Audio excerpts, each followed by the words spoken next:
Canal 13, en un apoyo al Ministerio de Educación por la emergencia del COVID-19, presenta Aprendo en Casa. A continuación, comunicación y lenguaje primero básico. Bienvenido nuevamente a tu espacio educativo Aprendo en Casa. Soy Pablo Salvatierra y en esta oportunidad desarrollaré el tema Situación comunicacional y funciones del lenguaje del área de comunicación y lenguaje de primero básico. Si en casa hay alguna persona con discapacidad, este tema les ayudará a ejercitar habilidades y destrezas como la atención y la habilidad lingüística. Antes de comenzar, te recuerdo que laves constantemente tus manos con agua y jabón o bien las desinfectes con gel antibacterial. Y antes de comenzar, saludemos a Lourdes, quien nos acompaña en la lengua de señas interpretando. Y hablando acerca de la interpretación, hoy vamos a abordar el tema de la comunicación. Ya hemos ido estudiando acerca de los textos, sus funciones, su estructura, sus objetivos, pero nos hemos puesto a pensar qué es la comunicación. Y me gustaría que comenzaras, recuerda siempre tener tu cuaderno y con qué apuntar, que te hagas dos preguntas. ¿Qué otras formas conozco yo para comunicarme? Haz un listado de qué otras formas conoces. Aparte de la palabra, la voz, ¿qué otras formas conoces tú para comunicarte? Y hazte otra pregunta. ¿Cuál crees que es la diferencia entre la comunicación humana y la comunicación de los animales? ¿Crees que hay una diferencia entre ambas? Y si hay una diferencia, ¿cuál crees tú que es esa diferencia? Y eso está relacionado con el tema. Entonces, al final, veremos y estableceremos esas diferencias y otras formas de comunicación. Eso también te ayudará a abordar o estudiar o desarrollar algunos temas de tu guía de autoaprendizaje, los que están enfocados a redactar, a saber a quién redactarles y qué objetivos buscas al momento de comunicarte. Pero vamos a hacer un repaso de algunos temas que tú ya conoces o manejas, que es el proceso de comunicación y sus elementos. ¿Te recuerdas de este esquema? ¿Cómo se lleva a cabo el proceso de comunicación? ¿Quién cumple determinado papel en ese proceso? ¿Qué es lo que se busca? Vamos a recordar. En toda comunicación hay un emisor. Y te pregunto, ¿quién es el emisor?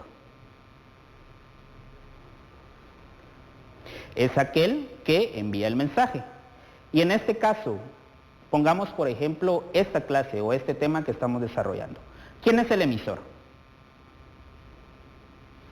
Ahora, ¿qué es el mensaje? Muy bien, es la información que se transmite. ¿Y quién es el receptor o qué es el receptor? Es aquel que recibe el mensaje. Entonces, tomando nuevamente como ejemplo esta sesión, dime tú, ¿quién es el receptor? ¿Cuál es el mensaje? ¿Y quién es el emisor? ¿Y crees tú que en el proceso de comunicación emisor y receptor siempre son la misma persona? ¿O hay algún cambio? Ahora recordemos también, tiene un referente. ¿Qué es el referente? Es aquel objeto o tema del cual se habla durante ese proceso. Por ejemplo, acá en esta sesión, nuestro referente va a ser el proceso de comunicación o la comunicación. También tenemos un canal que es por medio del cual se establece la comunicación. En este caso sería la voz, el aire, ya que estoy utilizando mi voz, así como haciendo también uso del aire que transmite las ondas, para que el mensaje llegue a ti. Así como también hago uso de algunos gestos del cuerpo.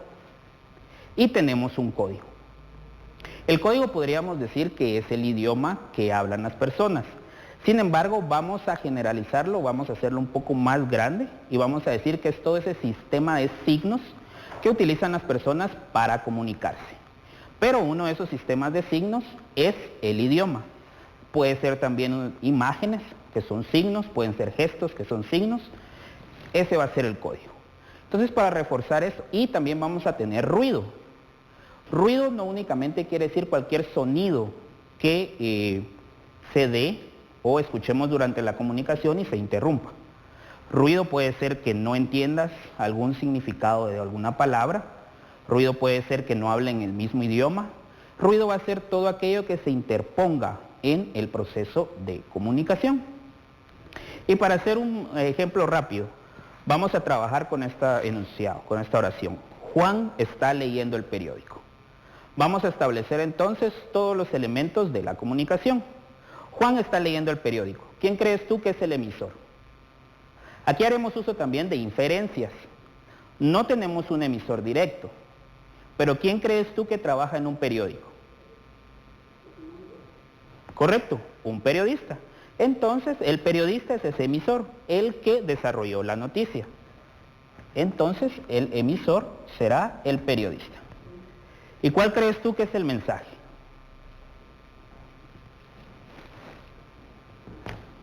Muy bien, es la noticia en sí. Independientemente de qué sección esté leyendo Juan, el mensaje es esa noticia que él está leyendo. Luego tenemos el receptor. ¿Cuál crees tú? ¿Quién crees tú que es el receptor? Muy bien, es Juan, que está leyendo el periódico. Luego tenemos el canal. El canal ya nos está dado, que es el periódico en sí. Pero también están haciendo uso de palabras impresas, del papel, que forma parte del canal. Tenemos el código. Como dijimos, el código es el sistema de signos. Son las palabras que él está leyendo, las imágenes.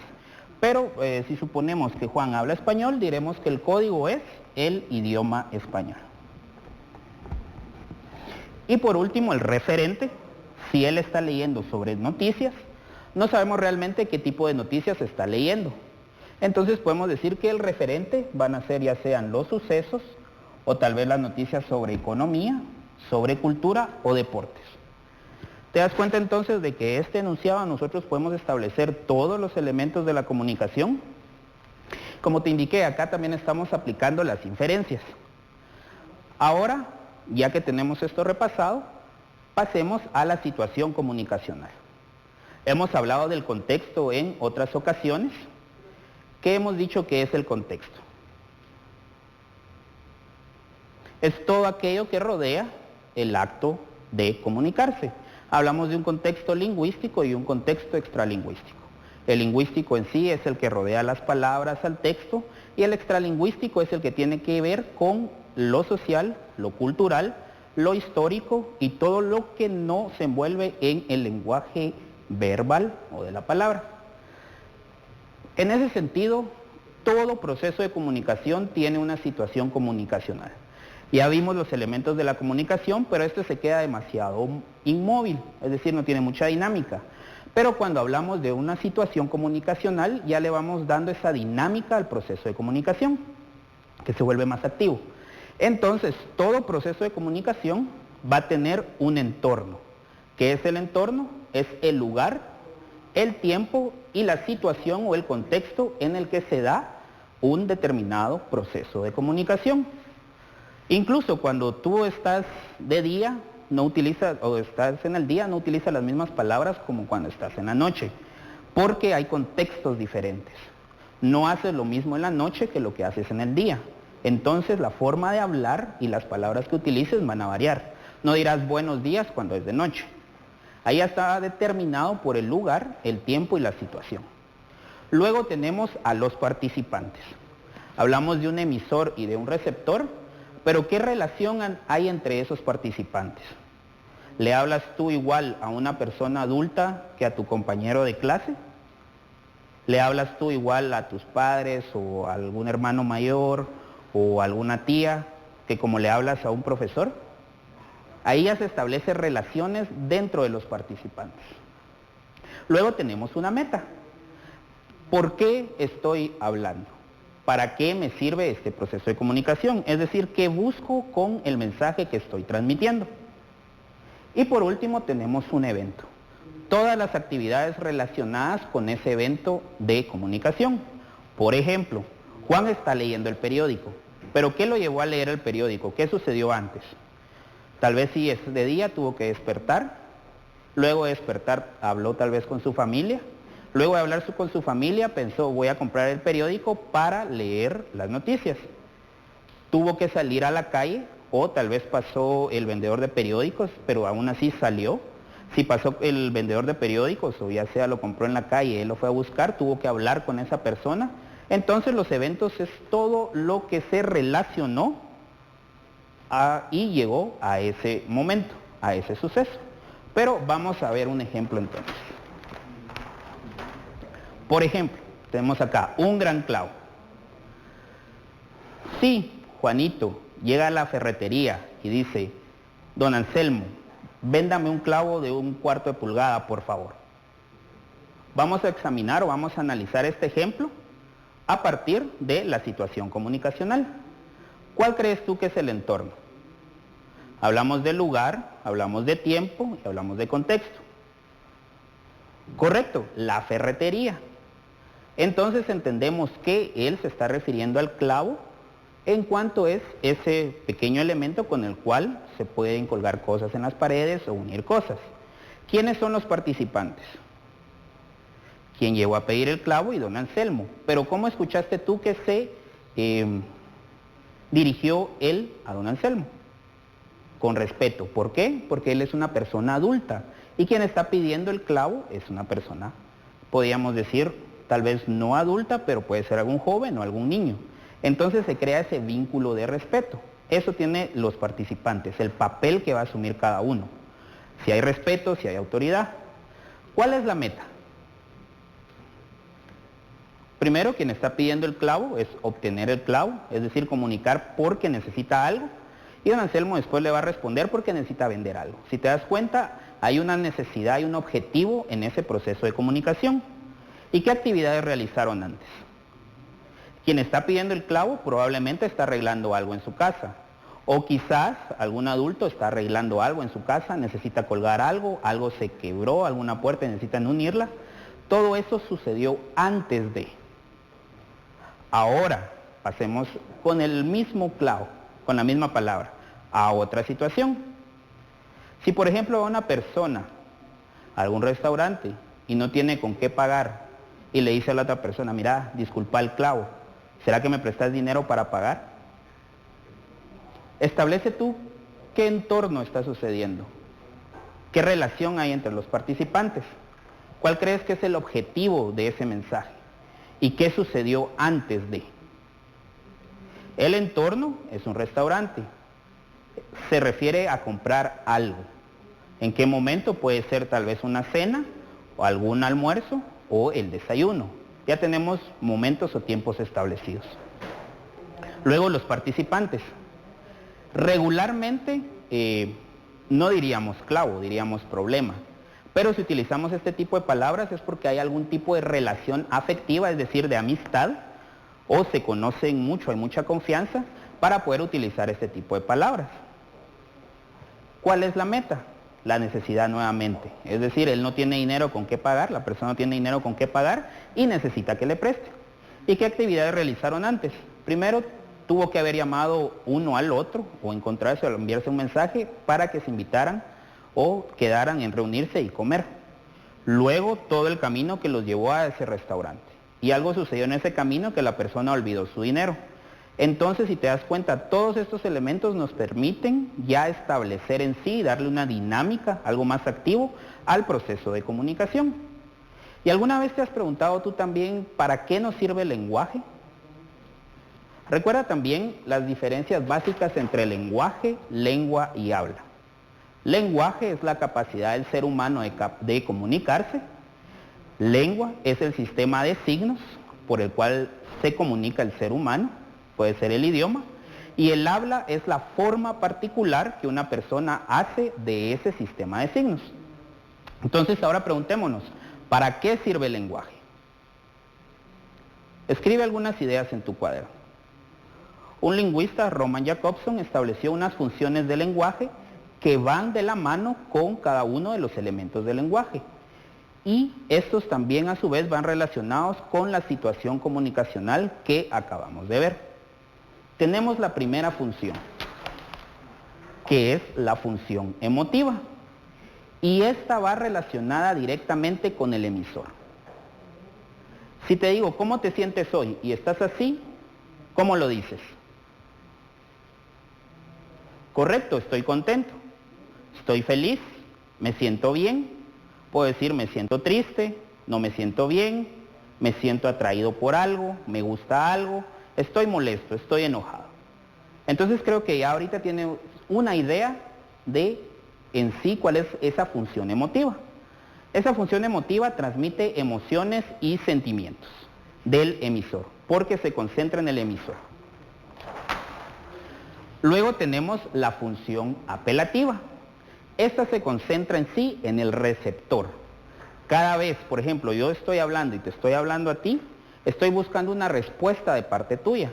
¿Te recuerdas que vimos la publicidad, la propaganda y cómo ellos tratan de influir o de dar por verdadera una idea? Pues eso es lo que busca esta función apelativa. Centrarse en el receptor para incitar o influir o convencer y buscar una respuesta. Luego tenemos la función poética. Esta se centra en sí en el mensaje. Cómo se va a dar el mensaje, la forma en cómo se da y el uso que se da de ese mensaje. El ejemplo más claro de la función poética, los poemas y los cuentos, porque buscan darle una forma bella al mensaje y estética. Luego tenemos la función referencial. Se concentra en el referente y busca informar y exponer. ¿Te recuerdas de los textos expositivos? Pues los textos expositivos están dominados por esta función, porque únicamente buscan exponer. ¿Te recuerdas que leímos un texto acerca del Sol, de la energía que produce, que es el centro del universo, y que hablamos del agua, acerca de que está compuesta de H2O, que es vital para la salud? Ahí está informando y exponiendo, por lo que fue función referencial. Luego tenemos la función metalingüística, que se centra en el código. ¿Qué crees tú que hacen los diccionarios?